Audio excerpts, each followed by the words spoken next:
argamtan hundi haysano arne tamsa tak gababda tak gawadde sidif jawab inshallah wal man karalo ta gabu yo kan oso takam betanimi namna kamit oso fayda ma hadi jura kay awat kishu tak kishu sutema nam tak wayim dalaga je karore la ka garu karora san hala fi amala fi stali ne tindi ma le tena gafat isa to kafa la bodam nam tak yo ko te fa chase challa gafa galche ma de أنا تعب هيوكان إن رفع بيسمو وخلي ما جاء بيتا وي سلان اللي قافل إني خيدا لك سوى جين خيدا لك سوى ولين خيدا لك حتى اللي جلاخ لنين قال جامي جي قابوتك برتان تك إن قوات هيوكان وابرس اللي قافل فاكي تي في بيتا نمنا مرتو تي في نمنا ملك يسمو خانو لا فيلمي كان لالي بودن برس ويسو فيلمي سمو إساسا حتيجة جامكني براسل التبشن لا بودن برسو بس ساكبت مثلا فيلمكم بريدا خلال عليكم تا أكسر سوية دوجي نساك إني سلاك وأشوف كبسون أسدي جلا فاجر رجع التاسع موتو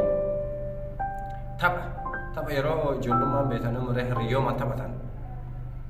وجين كلفة وجين تبعتين نمني ما جرا مهاسو سكي ساخاتي دمتي دلقون هدو تكسر الفاتي قرو مو يرو برمتها برسسان دكتور خلالي إني يوكاسي أدب يوكاسي تمو way so khalesa filmi sallallahu alaihi so tabasan tabachu bade jachu ke hanka bo jacha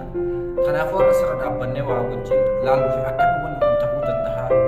ya da jiw wahid du ka banne wajin demna no wajin turu hinda betana inshallah mo arfata iti laki tu ke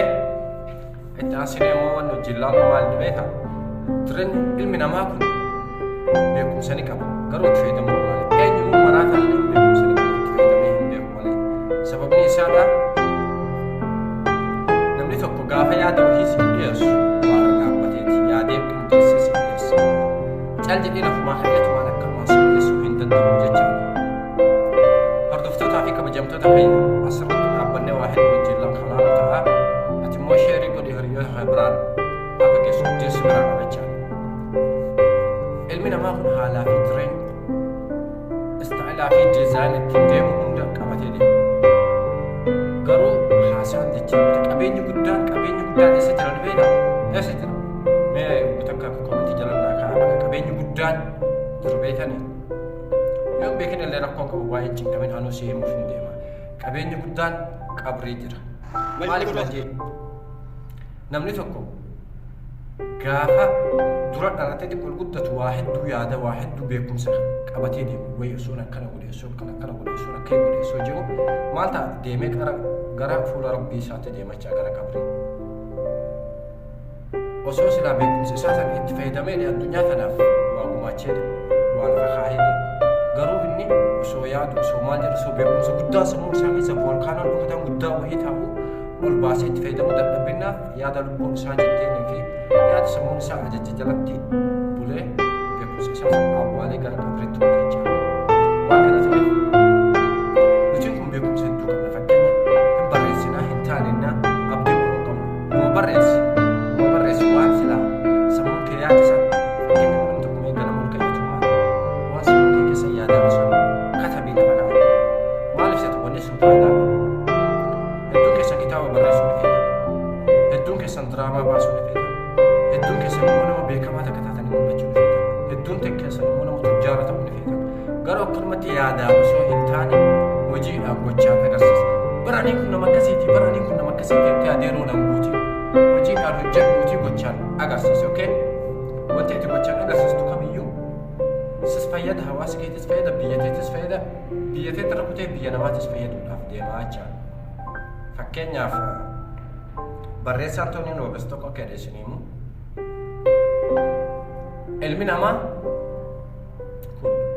kan fiigee mo'atuuf yookaan immoo kan mo'amuuf namoonni nama duratti kan waan mo'atanii gammachuu argataniif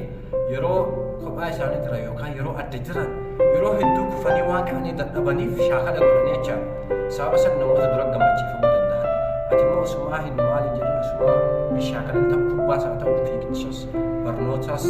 dandeettii warsaalee garagaraas osoo hin shaakalin akka mallaaf fakkaatee wayyaaniin kun silaa akkana ta'e bara akka bulu sanni ta'a wayyaaniin kun silaa bara dheebilu wajjin baranni baranni silaa isaatti yuunivarsiitii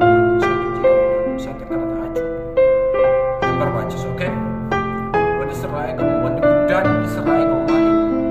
Waan karoorsitu san kaatee hojiitti qabu xiqqishuudhaan bara deemtee guddatta malee akkuma fooqii yeroo ol baatu darajaadhaan deemtee gubbaa geessu san haruma ol kaatee haruma hin guddattu haruma ol kaatee haruma hin beekamtu. Beekaa ta'uu fi beekamtee argachuu garaagara. Beekaa taate eenyuyyuu sitti tajaajila ofiinuu namaan wal si barsiisaa haala walitti hariiroo dhufeenya feetis ni dabala jecha. Yoo mootu beekamaa taate inni waan si beekuuf dhaloonni namaa dhufullee si barata. Garuu ati beekamaa ta'urra beekaa taatee saba keetiif waa gumaachuu wayyacha. Gaafa saba keetiif waa gumaachite beekaa santu beekaa jedhama malee wallaalaan akkanumaan beekamaa hin jedhamu jechaadha. Beekaa santu beekamaa jedhamee waamama. Kanaafuu har'a waa hedduudha wanni nuti asirraa ilaaluu deemnu. Osoo jechuurra osoo akkas godhee jechuurra ol kaatee hojjettee maal jettee deemsuu wayya. Baratiin kun gaafa dhalattu daa'imni xiqqishuu turte afaan Oromootii afaan Arabaa maalii waan takka beekuu hin dandeessu. Wallaalaa jecha garuu adada guddattuun afaan maatii keetirraa bartee hiriyoota irraa bartee achuma deemte. Akkasuma haalli jireenya dachii lafaa kun yeroo si bira guddisuun duuba siin deemtu ta'uu dhuftu malee. Osoo akkana ta'etti duuba deemtee haga gaabbitu san of dura maal godhuu qabu? Maal irra jedhee deemuu qabattee kaayota akka weerra ejjattee akka sochootuuf dirqama ofirratti sammuu keetti dirqama godhattee jechuudha. Akkuma sodaadhaaf fakkeenya sodaa mootummaa waa hedduu ta'aa jira. Waan mootummaa si jechuu yoo dubbisi adaba waan ta'eef sodaa sana jecha waa hedduu godhame sammuu keetti sanis adabbiitti kenna. Mee seenaa takka irraa si intalli takka mee ofiin hordofaa ta'ee kaameraa mana keessatti hidhattee jechuudha. Gaafa mana keessa hidhattee deemtu maal taatanii beektaa? Caal jettee mana keessa hidhattee deemtu sin akkamitti akkanatti yoo badii kana dalage hiriyoonni kee na gurgurani yoo badii kana dalage hiriyoonni kee na gurgurani osuma jettee kaameraa sana to'annoo jala dhugaatitu guyyaa takka maalii yaade jette. Aniin kun akkana sodaa kaameraa sodaa hiriyoota tiyyaa waan badii kanneen dalaguu dhiisu maaliif rabbiif jedhee sodaa rabbiitiif waan kee takka hin dalagne waan badii irraa fagaadheettee gara rabbii deebitee ibaadaa fi waan gaarii gochuu jalqabde. Akkasuma nuti illee yoo sammuu keenyarra dhaabbannee gorsa namaatti fayyadamnee karaa qajeelaa deemne. Fakkeenyaaf asirraa waa takka si'aa himu warroonni yuutuubaa mallaqa ittiin argatan yuutuubaa jechaadha. Ati immoo hojii kee dhiistee yeroo kee gubdee isaan laalaa waan si fayyadu waan si hin fayyadne waan akka fakkeenyaaf waan akka piraankii diraamaadhanii akkanumaan diraamaa shooshoo gochuun akkanii diraamii qilleensarra hojii kunneen jiraa kunneen guutuun waan si fayyadu osoo hin taane waan yeroo keessarraa gubu. Taltaanaa fakkeenya fudhattu tachaataa seebisan atillee sodaa rabbiitiif sammuu illee gara milkii ajajuudhaaf osoo asirraa addunyaa kanarraa hin deemu waan lafa kaa'adhuuti deeme boleessoo cal jettee akkanumaan fiilmii maalii fiilmii turtii kanneen ilaalaa si fayyadu bara jarri gosa beekamtii argatee ta'u abbaa miilaa Roonaaldoo jira Meesii jira sa'aatii qabara jireenya utuu jira yeroo ati osoo adeemtee jara laatee jara guddisu jirtu nama itti guddataa jirtu. Sa'aatii akkanas sooshaal miidiyaan bal'atee namni mana taa'ee ittiin geemii taphatee birrii baasu diraamaa adda addaa dalagee birrii ittiin baasu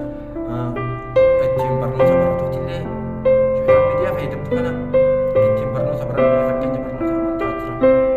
barnoonni idilee jira al idileen jira akkasumatti barnoota ammayyaa teekinooloojiin wantoota adda addaatu jira kanneen irra jalli obboleessa of jijjiiru of teettee hin rafin of keessatti hin rafin of keessaa ka'i. Qaamaan deemtee namaa sin fayyadu hojiidhaan hojjedhuutii bakka guddaa gahuudhaaf yaadi. Yoo hojjechuu wallaalte nama waa hojjetuuf tattaafatuuf yaada gumaachi karaa qajeelaan isa kaa'i. Gaaf tokko si galateeffataa rabbiin si galateeffata jechuudha. Namni karaa gaarii nama agarsiisu tokko innis karaa gaarii ta'uun isaa hin hafu waan ta'eef. Callistee akkanumaa yaadaaf ribaaf maaliif nyaattee dhuudee uffattee dhiqattee dibattee rafuun oomata akkasii fayyadu. Obboleessa hojjedhu hojiidhaaf kaatii. Akka mootummaatti yookaan akka namaatti kan sirrii dhufteef hojiidhaaf garuu akka rabbiitti kan dhufteef rabbiin gabbartee ibaadaa rabbii gootee gara fuuldura deemuudhaaf. Nuti immoo cal jennee waan haraamaa, waan halaalaa, waan maalii wallaahi dhahuma agarre. Yaa rabbi sa'aatii kana itti boroo maal dalagaa boruma kaanee dhiqannee deemnee waan arginu hojjennee arginu nyaannee dhuguudhaaf. I don't care kun baasu, okay? Baay'ee bu'ee asirratti. Maal beekaa waan mahimta ati maal beekaa maal jettanii abdii warra namaa keessa guutuuf deema sanii adeeroo hawwallaalu ergati beekaa taate as bahiitii gochaa agarsiisee beekumsa wayi amma ani kun fakkeenya biyyatti yeroo isin kana beekamti beekaadha isinii himate